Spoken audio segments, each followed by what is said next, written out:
বন্ধুরা দেখো আমরা আজকে চলে এসেছি শম্পার বাড়ি। এই যে আমার সুন্দরী বান্ধবী শম্পা, যার বাড়ি ব্যারাকপুর। দাঁড়া বলছি যার বাড়ি ব্যারাকপুর। আমরা মাঝে মাঝেই শম্পার বাড়ি বেড়াতে আসি, কিন্তু শম্পা আমাদের বাড়িতে যায় না। কেন বলো তো বন্ধুরা? ও হচ্ছে বড় লোকস, তাই যায় না।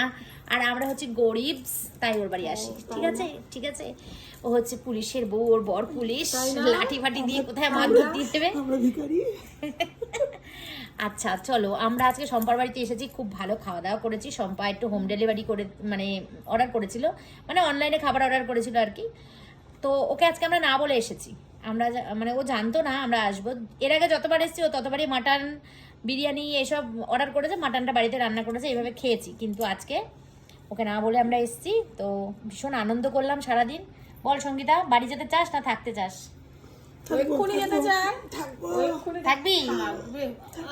তো সঙ্গীতা আর আমি, সঙ্গীতার বাড়ি দমদমে আর আমার বাড়ি মধ্যমগ্রাম, শম্পার বাড়ি ব্যারাকপুর। আমরা তিন বান্ধবী একসঙ্গে ছোটবেলা থেকে এক স্কুলে পড়াশোনা করেছি, কিন্তু তিনজনের তিন জায়গায় বিয়ে হয়েছে। আর অনেক অনেক অনেক ধন্যবাদ ফেসবুককে। ফেসবুকের জন্য আমরা আবার তিনজন এক জায়গায়, তিনজন মানে ওরা দুজন অনেকটা টাইম একসঙ্গে ছিল, আমি আলাদা হয়ে গেছিলাম।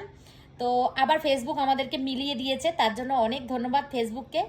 তো এখন আবার আমরা আগের মতন সেই, এখন বড় হয়ে গেছি, তখন আগে ছোট ছিলাম, তো এখন আবার সেই আগের মতন আনন্দ করছি, গল্প করছি। সারাদিনটা খুব মজা করে আনন্দ করে কাটালাম। এখন 5:30 মতন বেজে গেছে, এবার আমরা বাড়ির দিকে রওনা দেবো। আর সঙ্গীতা বলছে থাকবে, তাহলে ও থাকুক, আমি যাই।